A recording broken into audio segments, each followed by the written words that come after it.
July 15th, 1897. No. The note is F, not A. Perform the song correctly the first time, and don't disappoint me any further. Yes, ma'am. Start back at the top.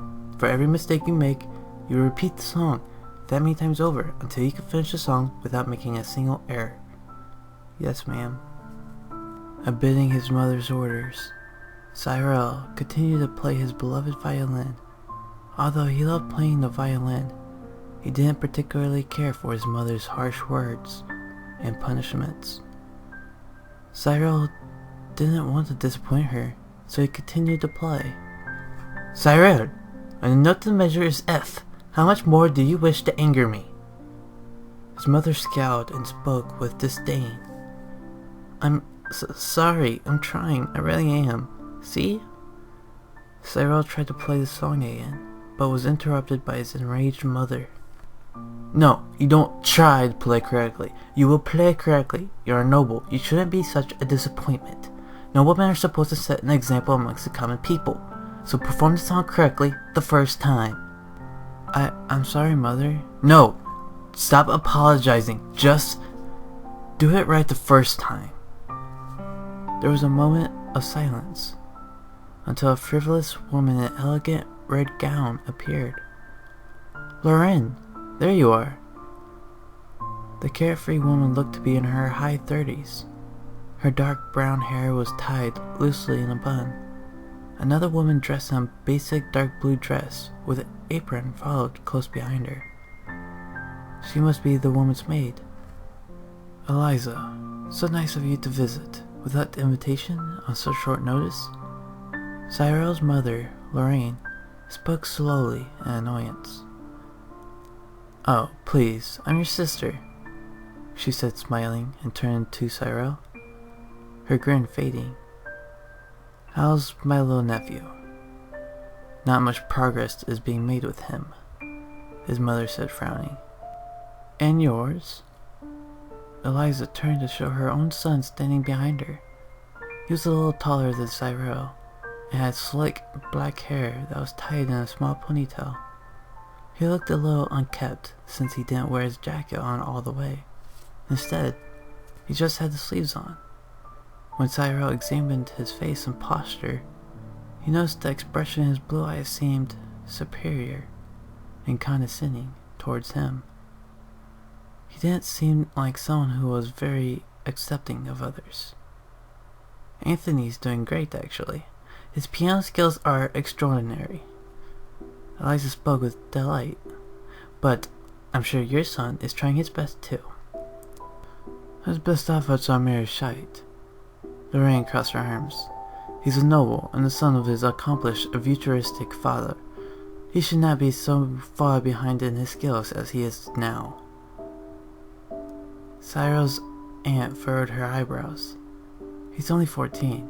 You can't possibly expect so much for him, can you? As is yours, and yet your child seems to have perfected his skills rather nicely. Eliza held up her head and smiled as if she just had an epiphany. Surely, you're not treating this as a competition to compete against your younger sister. Lorraine kept her gaze fixated on her sister and spoke to Cyril. This will conclude our lesson for today. Do not make the same mistakes tomorrow. Cyril's mother left him standing there with his relatives in the wide, elegant room. He stood there in silence, with a sullen expression as he watched his mother retire from the room, with the maid soon following after. His violin and bow were gripped tightly in his hands. Cyril walked over to the ceiling-to-floor length windows, setting his violin and bow on the grand piano's bench as he passed by. He placed a hand on the window and gazed out to the beautifully trimmed garden that stretched far across their mansion's yard. Cyril's emotions rushed around in his mind. Was he really just a waste of human flesh? Was there any meaning to him if he could not be the son his mother desires? Does his mother even love him? No, of course she does. She's supposed to have at least some unconditional love, right? Then again, she only ever dotes on him if others praise him for his being.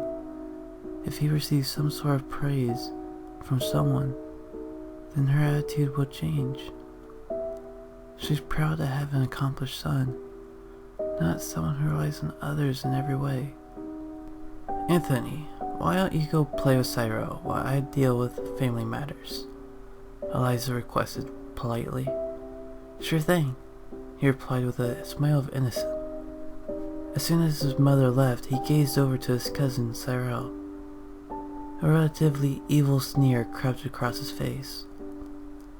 Anthony pranced over to his cousin and forcefully slammed a hand on the window, next to Cyril's head. Startled, he took a few steps back. Hey, Cyril. My mom told me that I should play with you, so let's play.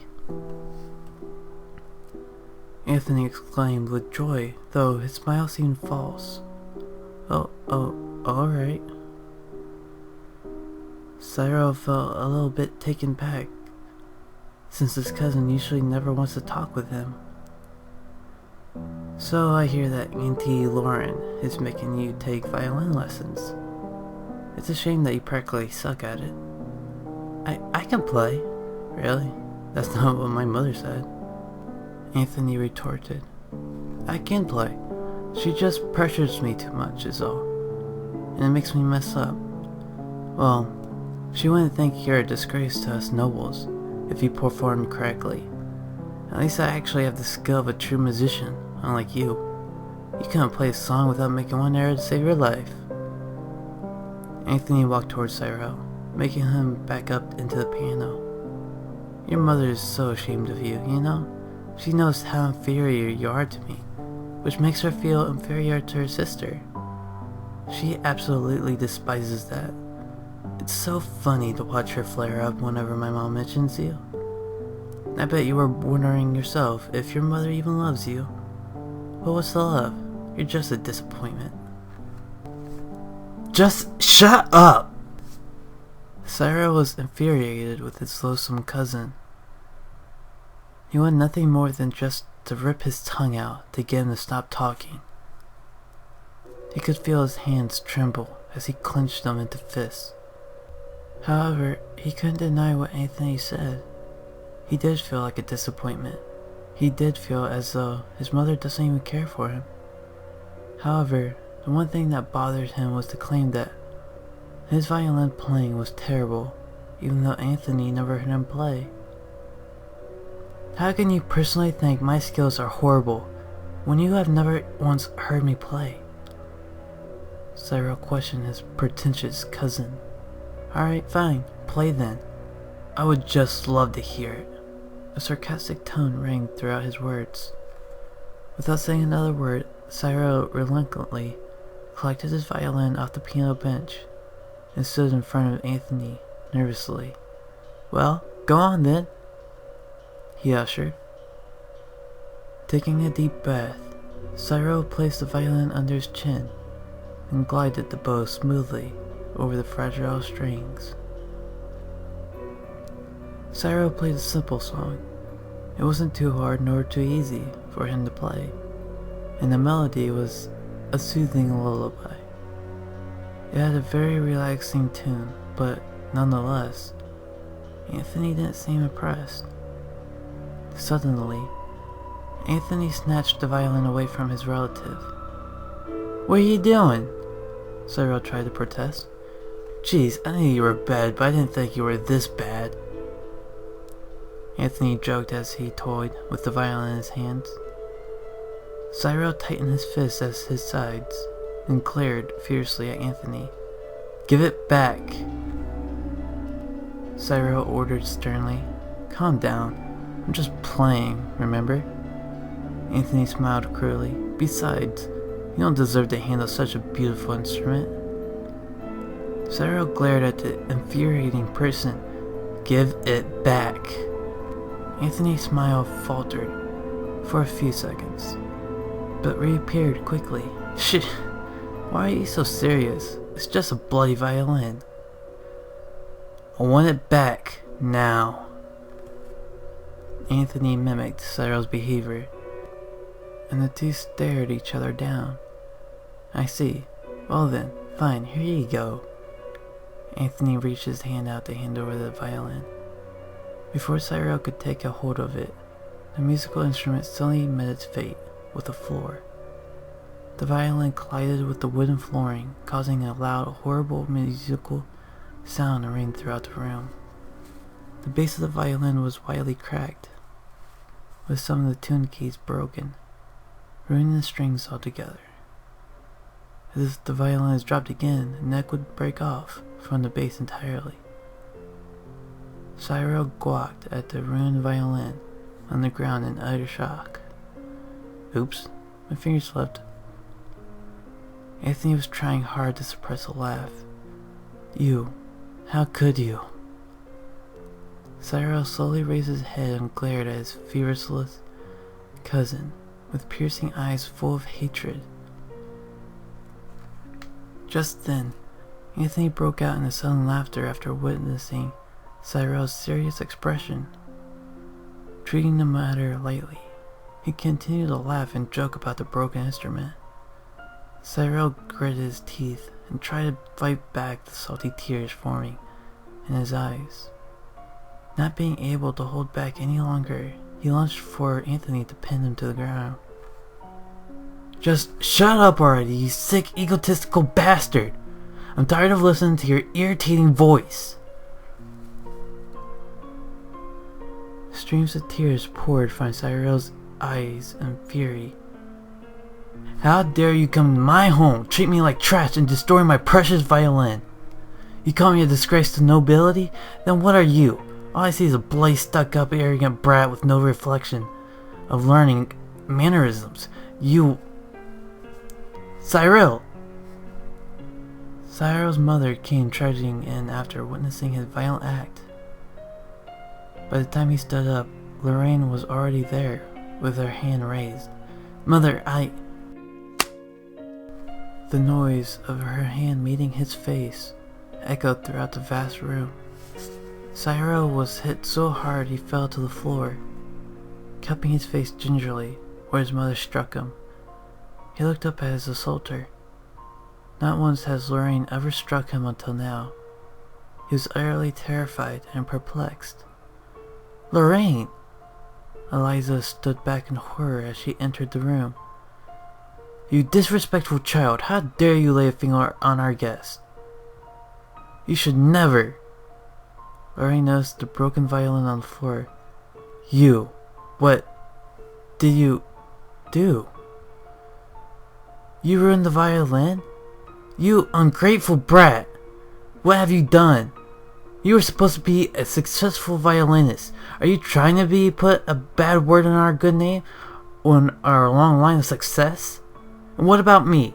I've only tried to make you accomplished like your father, and this is how you repay me? You ungrateful, miserable... Lorraine! Eliza held her older sister's shoulder and stopped her from striking Cyril again.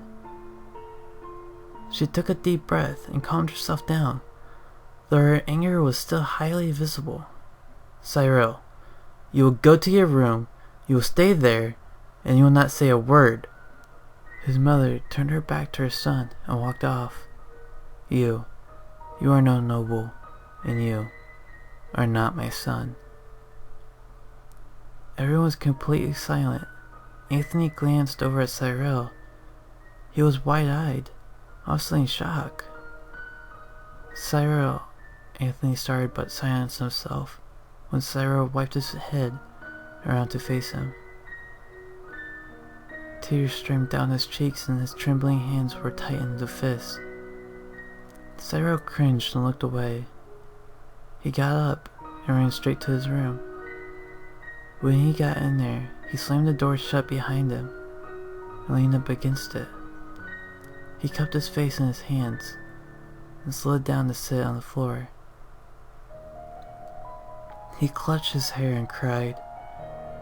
His breathing was rather shallow, and he couldn't think straight at all. Why? His voice was harassed and shaky. Why Why?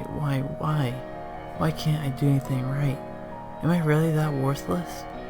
Am I really ungrateful and miserable? Mother, what am I to you? Aren't I your son? And the violin, I didn't break it. That's right, I didn't break it. He broke it. He dropped it. He did it. Why am I to blame for his dirty deeds? Why? After a long silence, there was a second of soft thud coming from behind his door. Alerted, Cyril got up and peered outside. There was no one there.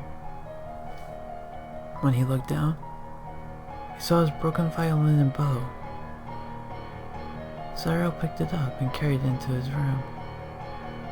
He sat down on his royal-like bed and stared blankly at his musical instrument. When gazing upon it for so long, his state of mind turned from confusion and melancholy to revenge and longing. Surprisingly, he wasn't thinking about getting revenge on Anthony. Not at first, anyway.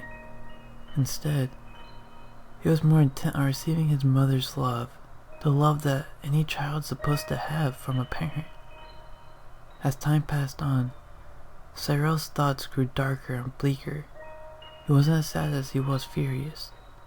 His tears weren't even full of sorrow. They were filled with anger and frustration.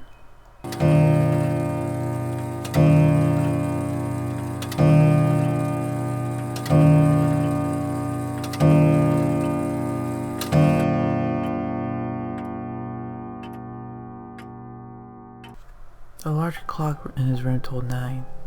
Cyril looked at the clock and then outside. It was 9 o'clock at night. Out of nowhere, he started hearing soothing music play. It sounded like violin music. It was faint, but still distinguishable. Cyril scooted over on the bed to get closer to the nightstand. He opened the drawer and fished around for a tinderbox to light the elegant silver 3 candlestick holder that was still beside his bed. When he lit all 3 candlesticks, he took the silver light source and walked out of his room, while holding onto his violin and bow in the other hand. He strolled idly down the hallway and made his way to the music room. The melody of the song was so lovely, it drew him in. Without thinking, Cyril pushed open the ajar doors to the music room, where the incident happened. It wasn't until then he saw who was playing the violin shocked him back to his senses. His mother had her back turned to him and graciously played her white violin with ease in the moonlight. Cyril lowered his head and glared at her. It didn't take long before the tears formed again, and his sadness returned. He felt absolutely numb at this point. He couldn't move and couldn't talk. Then he remembered his mother's words. He remembered her disowning him so cruelly. Cyril raised his head up and widened his eyes. He longed for her love. He wanted to prove to her what skills he had and that he was worth being a noble, that he was worth her time and love. He gripped the objects in his hands tightly and took an eager step forward. He wanted to say, "I love you," to her, but the recollection of the harsh treatments made his emotions contradict himself. He had no idea what to do. He furrowed his eyebrows in agony and frustration and looked at his violin. Evil thoughts plagued his mind. He felt as if there was a parasite in this room and he needed to exterminate. Acting on impulse, he walked over to his mother with his head cocked to the side, as if his neck just went slightly numb. He stood about 5 feet away from her as she continued to play. "Mother?" Cyril called out instantly. Lorraine ceased her music instantly and turned around. You're supposed to be in your room with all the things I've said to you, and yet you still disobey me." When she looked at Cyril, her posture and expression changed. She looked unsettled. Maybe the way he held the candlestick holder and the way the light of the candles hit him gave him a ghastly appearance. But, "I love you, Mother." Cyril's innocence caused confusion for Lorraine, seeing how her eyebrows furrowed. He never really said "I love you" to her often, so it may have taken her aback. "Why do you say that all of a sudden?" She narrowed her eyes and questioned him as she set her violin and bow on the piano bench. "Because I'm supposed to love you, no matter what happens." Cyril held his bow and violin like a knife. He walked slowly with small steps forward his mother. "What are you doing?" She took a couple steps back. "Why don't you love me, Mother?" Cyril continued to advance. The light emanating from the candles gave him even more of a sinister look with every step he took. "What, or are you not worthy of that title, Mother?" Mothers are supposed to love their children no matter what. They're not supposed to hurt them and beat them. Mothers are supposed to protect their children. Mothers are supposed to be nurturing, caring, and loving, not hateful, cruel, and manipulative. Don't you agree, Mother? Cyril stressed the last question. At this point, Lorraine looked more frantic. Cyril was cornering her. "Cyril, what are you?" His mother tripped over the back of her dress and fell onto the grand piano. An irritating harmony played as soon as she hit the keys. "Mother, don't you love me? Don't you love me, Mother? I love you. I love you so much." Cyril's eyes looked concerned and sad. Lorraine seemed highly uncomfortable as he gazed upon her. Cyril could tell he made her feel uneasy. "I'm sorry, Mother. Have I made you feel bad?" No, you're just..." Lorraine made her way around the piano. She got behind the cover of the piano so that her vision was obstructed from seeing Cyril. When she rounded the rather larger musical instrument further, she found that he was no longer in the place she left him. She searched all around her but couldn't find him. The light source he held was still in the same area, sitting on the ground, but he wasn't. When she turned back around again, large melancholic eyes stared directly at her. They were merely a couple feet away from her. Startled by her son's sudden appearance, she stepped backwards, gasped, and clasped at her chest. "Mother, what's wrong? Why are you acting so strange? Are you feeling well? I can help."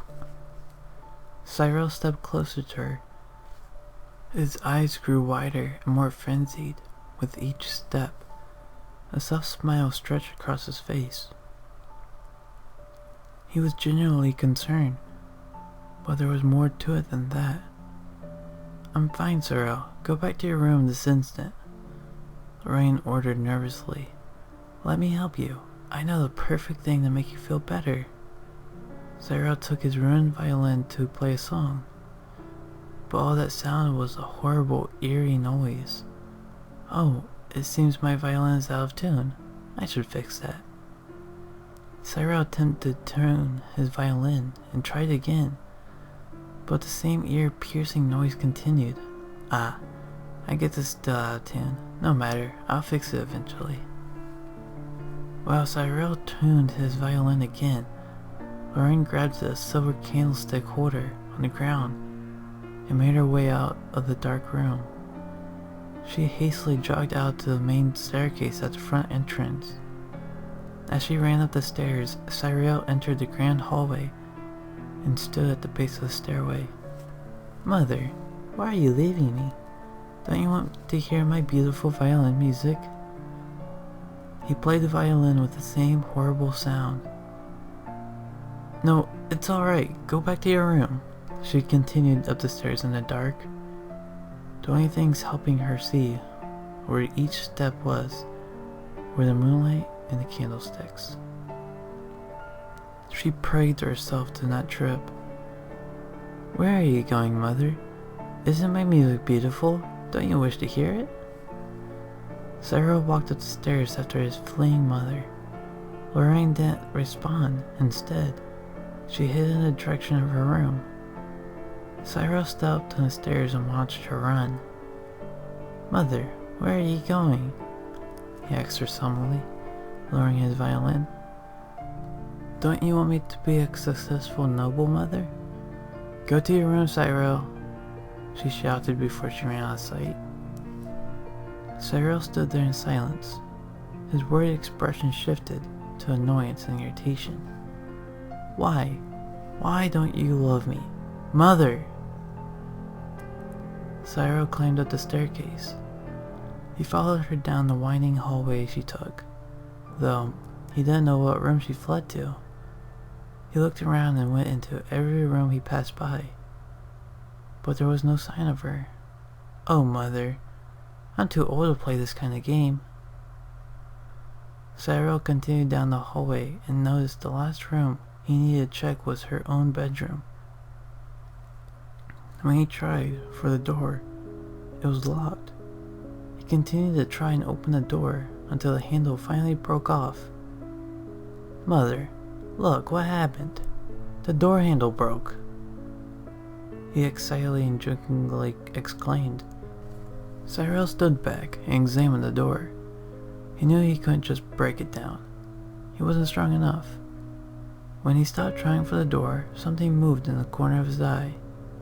He turned his head in the direction of the object was, and saw the ends of a dress go around a corner. Cyril grinned, foreboding yet woeful. "Oh, Mother, you're not good at these games, are you?" Cyril skipped down the hallway with glee and scraped his bow across the wall as he went. He hummed a silly tune that he learned from his late father. He was so delightful at the moment, he completely forgot that he was damaging his violin bow. When Cyril appeared out in the main hall, he saw Lorraine darting back down the stairs as fast as she could without tripping on her gown. Upon spotting her, he waved his arms in the air and called out to her, "Mother, I found you!" Lorraine paused for a moment and looked back at her son. He was even worse than before, crazed but doleful at the same time. He felt like he was in pain, though. He suddenly started running down after her. This prompted her to turn around and race down the dark hallway. She fled back into the music room. Cyril laughed as he watched her frantic self. He thought it was even more funny that she ran into a room that doesn't lock, and only has one way out, the double doors of which you enter. Back in the music room with the panicked mother, Lorraine realized that the double doors didn't lock, and there was no other way out of the room except through those very doors. She thought of something to place in front of the doors to barricade them with, and eyed the piano bench where her white violin laid. She ran over to move it. Lorraine sat the candlestick holder onto the ground and proceeded to move the bench. By the time she was able to move it a few yards, a few knocks sounded from the door. "Mother, why are you hiding from me?" An eccentric yet soothing voice sent a chill down her spine. She was beyond terrified at this point. His calm yet insane nature during the situation made her uneasy. It was nearly impossible to distinguish what his exact motives were, making him utterly intimidating and frightening. The door handle slowly turned, making a rough screeching sound. Cyril opened the door slowly, peered inside while only showing half of his face. "I found you, Mother," Cyril whispered, with a soft smile. "Go back to your room, Cyril," Lorraine shouted. "Why? I want you to hear this lovely music, Mother." Cyril played an unpleasant sound on his violin. Don't you love it, Mother? The music continued for half a minute before it abruptly stopped. Cyril's soft, placid smile upturned into a frown. He stared straight into the frightened eyes of his only parent. Why don't you love me, Mother? He struggled to call her Mother. He said the term with such distaste, as if it disgusted him. He repositioned his violin bow to where it looked as though he were using them as a weapon. He made his way slowly toward her. Cyril, what are you doing? What's gotten into you? Lorraine stepped backwards to put distance between her and her deranged son. There was a long moment of silence before Cyril finally spoke. I didn't do it, he admitted harassingly. He sounded as if he were about to cry. Do what? Lorraine asked, dumbfounded. I didn't destroy my violin. It wasn't me. He screamed the last sentence at the top of his lungs and spoke hastily. It wasn't me. Your filthy nephew did it. He dropped on the ground. I love my violin. Do you even love me at all? You use me to put yourself on top. You're the one who wants me to be successful. You want the money and fame. I'm not your son. I'm not your son. I'm not your son, you say. Is that what you really think? Well, you're nothing without me. Please tell me, why am I not good enough for you? There was a moment of silence before he continued. Lorraine was in shock as to what she just heard. All this time, I've kept my mouth shut to please you. And what do I get in return? Ill treatment, that's what. You use and abuse me. Where's the love I so deserve, Mother? Cyril, Lorraine had no words. She didn't know what to do. Cyril hung his head down. You know what, though? I'm going to return the love you so much deserve. I love Mother, I really do. I'd like to show you how much I really love you, Mother. So please, don't run away from me again. Don't run away from your son. Cyril looked at her with compassionate eyes, but hidden under the content and soothing expression looked to be something entirely different. Cyril advanced towards his mother. Lorraine scuttled backwards away from him. Unfortunately, she neglected to keep in mind where the candlestick holder lay. When she took another step backwards, her foot landed on the base of the candlestick holder and caused her to trip and fall. The candles fell out of their sockets and rolled onto the wooden floor.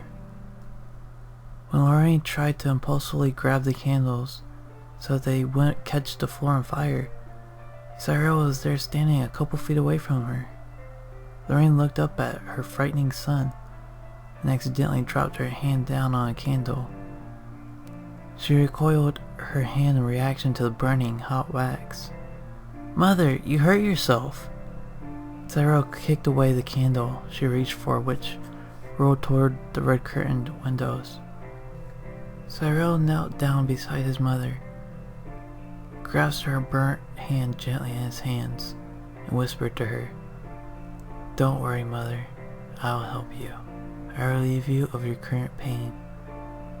Lorraine stared at Cyril straight in his concerned yet evil eyes. She wanted to move, but she felt that if she made any sort of movement, Cyril would snap. A genuine smile appeared on her son's face. Lorraine stared in confusion and awe at his change of emotion. She started to feel more at ease. She couldn't help but smile back at him. Cyril released her hand from his grasp and gingerly picked up his violin from the floor. Turning back toward his mother, Cyril outstretched his hand toward her to help her off the ground. Lorraine took a hold of his hand in response, and when she was about to get up off the floor, Cyril gripped his violin like a baseball bat and struck her across her temple, shattering the violin in half. He looked at his unrepairable instrument and laughed. Look, Mother, you really are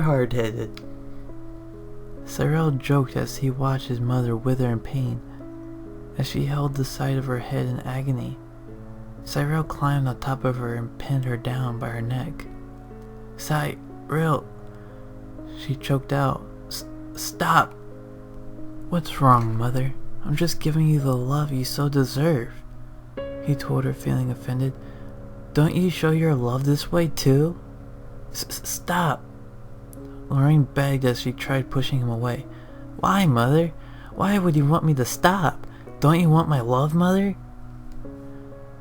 Cyril asked her with concern. Get off! She tried pulling at his hands to release his grip on her. Cyril's eyes narrowed and his demeanor expressed irritation. You don't want my love? Well, fine! Cyril got up off her and turned his back to her. He picked up his violin bow and examined it. Lorraine sat up and gasped for air. She looked up and saw her son standing before her, wide eyes bored into her. Cyril, what?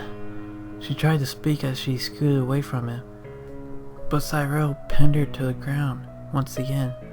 Just shut up! Shut up! Stop talking! Cyril held her neck, took his violin bow, and with a great amount of force, he plunged the bow into her left eye socket. Lorraine screamed in horrible, tormenting pain. The bow was injected into her so forcefully and carelessly, it snapped in half. The only thing that kept the pieces together was the hair of the bow. While Cyril went on his rampage, he failed to realize an orange glow ornating near a window. The candle he kicked aside had rolled over to the drapes of the window, a little too close, and set them ablaze. The floor around the window was caught on fire as well. Even the other two candles ignited, surrounding away. The burning light of destruction ate away everything it touched, crawling all around the floor and walls as it went. But neither of the two were aware of the ever-growing flames. Stop! Please stop! She cried as she tried to push her son away, but Cyril's high amount of adrenaline overpowered her.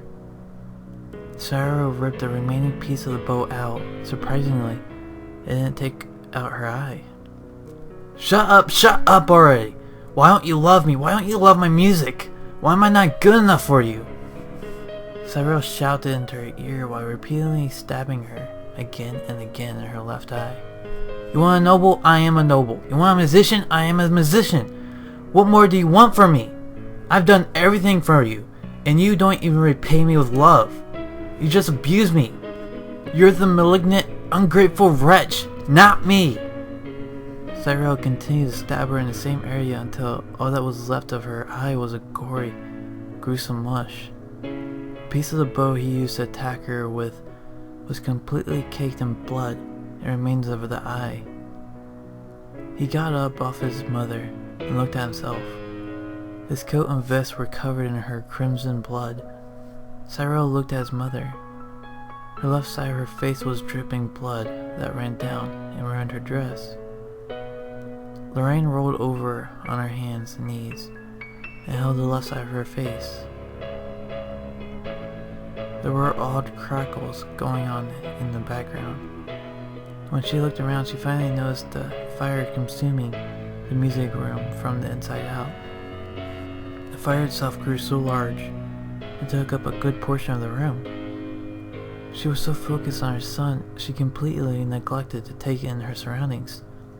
Fire, she murmured. Cyril glanced over where she was looking, but it didn't faze him. Lorraine unsteadily tried to get up. However, as soon as she looked away from her son, he had already walked around her. From behind, he took the hair that connected the two pieces of the bow and wrapped it around his mother's neck to strangle her. She gripped at the hair around her neck to get it off, but to no avail. Aren't you proud of your son, Mother? You've taught him so much with all the love and affection and praise you gave him over these past years. He's finally learned how to return the favor. He swayed back and forth as he spoke. I love you so much, Mother. Do you love me? Do you love my violin music? I love it. It's amazing what parents can teach you. Don't you think so, Mother? Don't you think you've been a wonderful mother to me? I think so. I think you did a wonderful job in teaching me that it is impossible to hate someone so much that it makes you want to kill them. You did an excellent job teaching me that. But the one thing you didn't teach me was being a noble. You're a noble, right, Mother? No, you're not more than that. You are less than that. Yes, I see now. You are no noble. You're just a cruel, heartless old bitch. That's it. The title is well deserved for you. You know what else is well deserved for you? Lorraine couldn't speak at all. Come on, Mother, guess! No? Well, the answer is simple.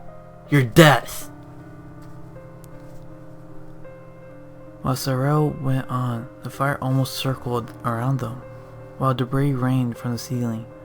Lorraine was too weak at this point from lack of oxygen to move much. Her vision turned black, and everything around her made her nauseous and lightheaded. Suddenly, there was a snapping sound, and she was able to breathe. The hairs of the bow snapped since they were a bit fragile. Lorraine coughed and gasped yet again and stood up. Cyril glared at her. Lorraine wanted to retaliate and put him to sleep, but she had no energy. Besides, he's her son. She didn't have it in her to just kill him. Cyril took the silver candlestick holder that lay on the ground before and toyed with it in his hands. He turned around and faced her. For once in your pathetic life, just love me, you black-hearted bitch! He screamed in fury and threw the candle holder at her, shielding herself from it and obscuring her vision. Cyril ran up to her and pushed her into the fire. Lorraine thrashed about as she was scorched alive, her dress easily catching the flames and covering her entire body. Her hair singed off and her skin was eaten away. Her raw flesh was now clearly visible. The smoke and fire took away her oxygen and suffocated her. With shrieks of torturous affliction, she fell to her knees and collapsed in death.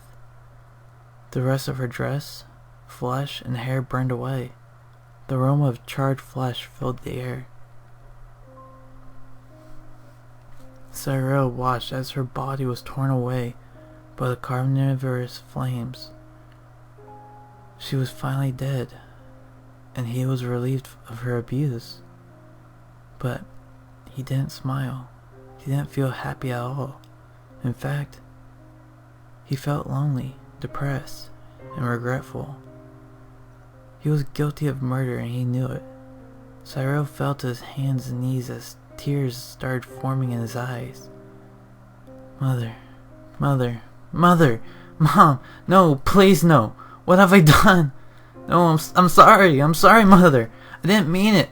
I didn't want you dead. Please come back. Please, Mother, I love you. I want you back. I'm all alone now, Mother. Come back. Please, stay with me. Don't leave me like Father. Cyril pleaded for his mother to return, but he knew she wouldn't. In the midst of his begging and crying, the ceiling above him started to collapse.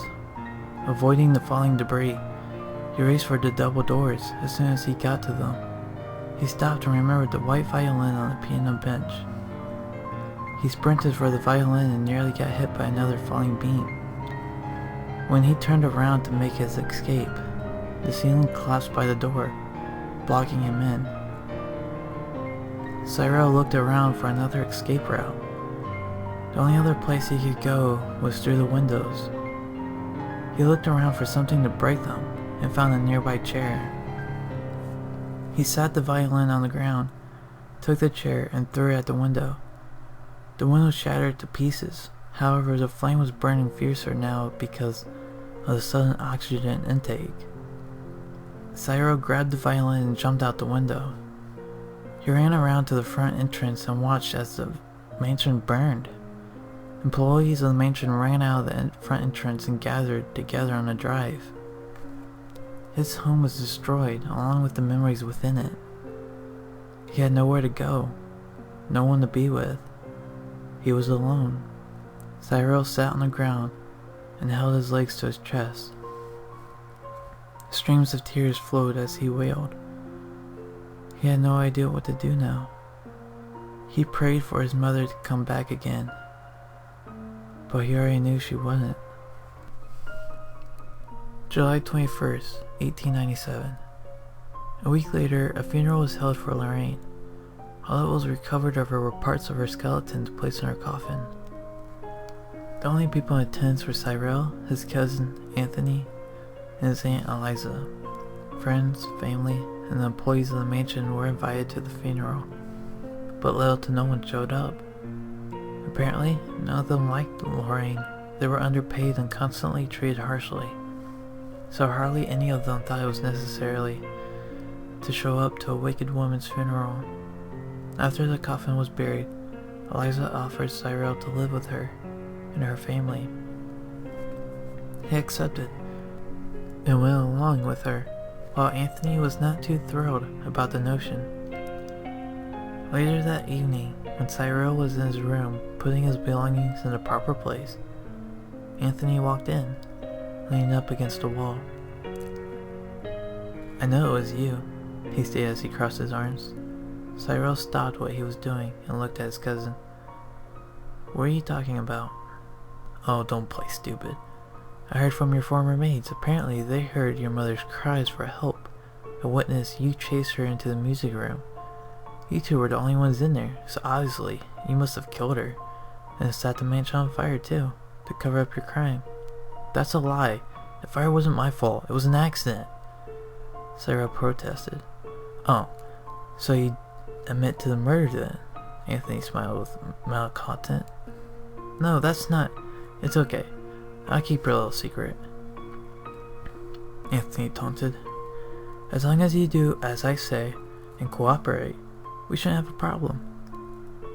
Let's not forget that it was your fault for ruining my violin in the first place.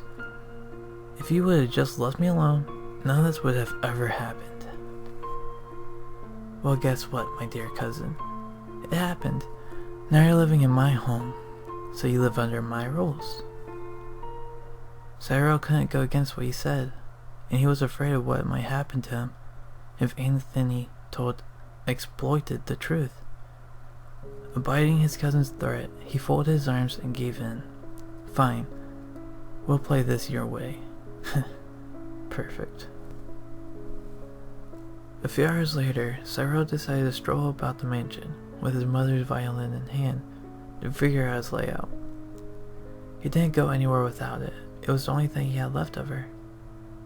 When Cyril entered through the double doors, he witnessed Anthony playing the piano. Within that instant, the same hatred he felt for his mother resurfaced. He never forgot about the cruelness of his cousin. He remembered at one point he originally wanted revenge on him. The situation felt familiar. His cousin seemed all too similar to his mother's harsh methods. Anthony was the cause of all the chaos. He was the sole reason why his mother snapped at him.